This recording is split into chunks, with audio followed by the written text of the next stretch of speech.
Yo! Yo! Yo!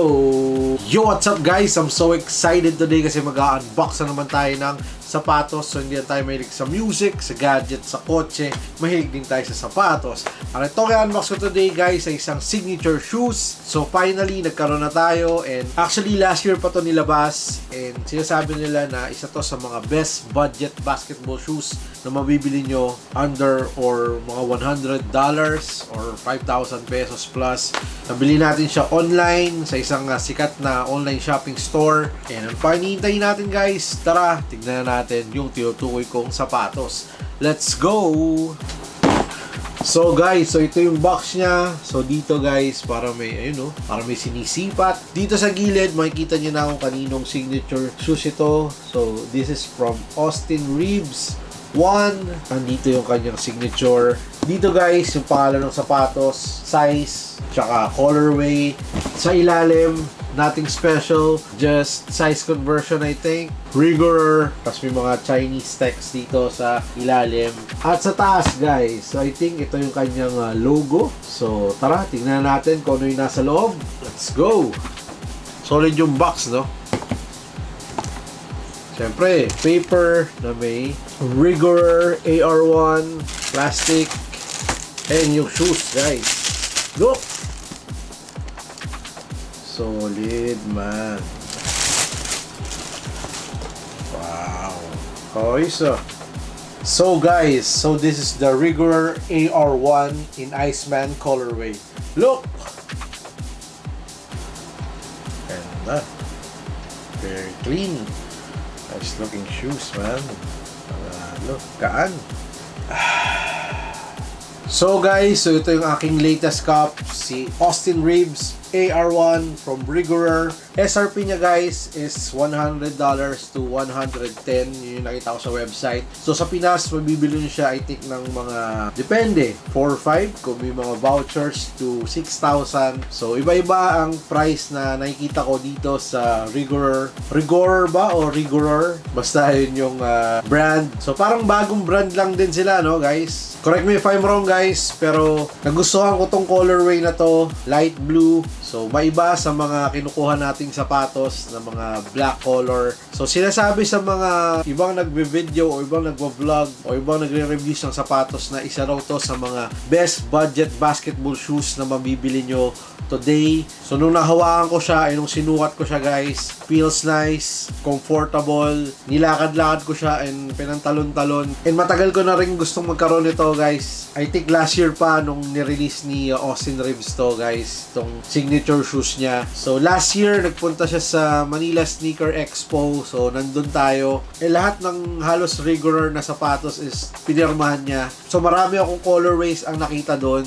And ang hindi ko lang dati kasi nagustuhan doon sa Rigor AR1 na yun is yung outsole niya is parang lahat white. So nakikita ako ngayon ng ito guys, itong colorway na to, Iceman kung tawagin. So hindi naman siya pure white. So meron pa rin siyang parang color light blue sa ilalim. So medyo madaling linisin pag mga ganitong colorway, unlike doon sa mga unang nakita ko na halos pure white ang outsole. So like I said, naghahanap kasi tayo ngayon ng mga best budget basketball shoes kasi madalas tayo naglalaro ngayon sa mga outdoor court. So sa AR1 man, parang looks pa lang, feel, comfort man, mukhang panalong-panalo na. And yung design, trip na trip ko din. Simple pero rock tingnan yung sapatos. And sa mga hindi pala nakakakilala kay Austin Reeves, so number 15 ng Los Angeles Lakers, kakabi siya ni LeBron James. And sa pinapakita niya sa Lakers, parang ang bilis niyang sumikat. And nung naglaro nga sila dito guys, nung Team USA, pag nakahawak si Austin Reeves ng bola is nagsisigawan na talaga yung mga tao. Mas sinisigawan pa nga siya kaysa kila Anthony Edwards, kila Bronson man. Talagang sobrang sikat din ni Austin Reeves dito guys. And hindi na ako magtataka kasi marami ding Laker fans dito. So sa unang signature shoes ni Austin Reeves man, masasabi ko na super thumbs up nga man, panalo. And marami ako nakitang colorways nito guys, yung Valentine's, yung color pink, Then meron ako nakita yung collab with Kickscrew na color yellow. So maraming colorways ang release dito sa AR1. Siguro next season baka magkaroon na ng AR2. So abangan natin yon. And sigurado kong mas pinaganda pa nila yung sapatos. Which is ito guys, maganda na to para sa akin. Traction is good. Yung midsole niya is tamang-tama lang. Hindi siya masyadong floppy, guys. Like nung ibang basketball shoes, pero it gets the job done. Kaya tutuwa ako kasi ang dali ko rin nakuha si AR1. So, bilis din ng shipping. So, para sa akin, approve ka agad. And I think di kayo magsisisi dito sa AR1, guys. So, kung i-rate ko to, for me, it's 9.5 out of 10. Ganun ko gusto si AR1. Almost perfect na nga siya sa akin, guys. Kundi lang sa sizing. So, mamaya, sabihin ko yung sizing. And sa tingin nyo guys, is this a cup or drop? Please leave a comment sa baba kung meron kayong comment dito sa AR1. Kung ano yung hindi nyo nagustuhan dito guys. $1 million contract man. Instant big time si Austin Reeves dito sa Regular 1 man. So sa mga naghahanap guys ng budget basketball shoes and kung makakahanap kayo ng voucher, mapapababa nyo pa siya man. Sulit na sulit yon guys kung kayo tatanungin compared dun sa ibang mga big brands. AR1 guys, marirecommend ko. Ayos. So guys, so ito yung upper ng AR1 guys. So tinatawag nila tong textile rope embroidery. So para siyang mga flyawire, no? Para yung mga ginamit kay Kobe. Then meron ditong fuse material and meron ditong R na nakalagay. It's AR actually. Kabilang pair, AR, Austin Reeves man. Then ito yung kanyang sintas. So it's color white yung kanyang sintas guys. And makikita nyo yung tongue. May parang pellets dyan. So malambot siya guys. Hindi siya matigas. Siguro para hindi sumakit yung paa natin pag sinintas natin. Kasi minsan pag nagsintas tayo sobrang higpit. So ito guys is parang nagko-control kasi sobrang lambot eh. So very nice yung naisip nila dito na parang nakalagay sa loob ng plastic. With Austin Reeves logo tsaka yung kanyang pangalan man. So dito guys sa gilid may parang scope o yung sa mga sniper. Then AR1 guys. So since this is an Iceman colorway, so sa likod niya is may Iceman.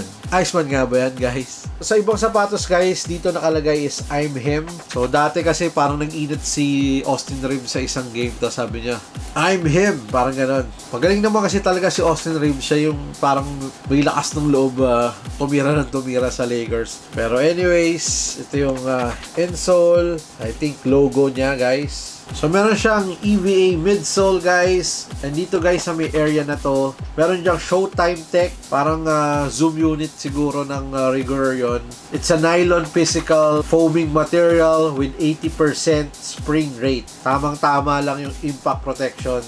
And ito guys yung ilalim or traction outsole ng AR1. So it's like a herringbone itong radial pattern dito na parang bilog-bilog. And dito sa gitna meron siyang TPU plate guys, na pag tinanggal ko yung insole is makikita nyo siya. And like I said, sobrang superb ng traction. Siguro yun yung isa sa mga magugustuhan nyo dito sa sapatos na to. So this is good for indoor and outdoor court guys.